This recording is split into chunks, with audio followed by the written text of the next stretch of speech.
کہتے ہیں کہ حضرت عیسیٰ علیہ السلام کے کسی امتی کے انتقال کا وقت آیا تو اس نے اپنی گھر والی کو کہا کہ شاید میرے مرنے کے بعد کوئی اولاد ہو جائے، کیونکہ وہ امید سے تھی۔ مہربانی کر کے اس کو انجیل کی تعلیم دینا۔ اس زمانے میں آسمانی کتاب، برحق کتاب ہدایت کی وہ انجیل تھی۔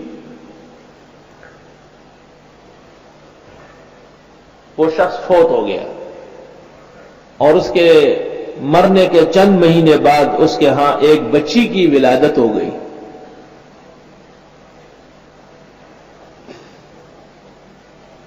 ماں نے جب وہ بچی 4 سال 4 ماہ 4 دن کی ہوئی، جب بچی الفاظ لینے لگی تو اس کو اپنے مکتب میں لے کے گئی کہ اس کو انجیل پڑھاؤ، آسمانی کتاب۔ تو اس زمانے کے معلم نے اس کو انجیل تو پہلے دن نہیں پڑھا سکتے، صرف بسم اللہ کوئی ٹوٹا پھوٹا پڑھوایا۔ وہ خاتون رات کو خواب دیکھتی ہے کہ خاوند بڑا خوش و خرم نظر آیا۔ اس نے دریافت کیا کہ اب تک نظر نہیں آئے اور آج پہلی ملاقات ہو رہی۔ اس نے کہا اب تک عذاب میں تھا۔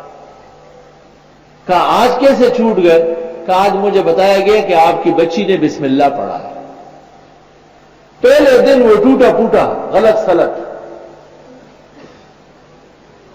اس کی برکت سے ایک معذب کو عذاب سے نکال دیا گیا۔ اور یہ انجیل کا بسم اللہ ہے تو قرآن کے بسم اللہ کا کیا حال ہو؟ ذرا سوچئے تو صحیح۔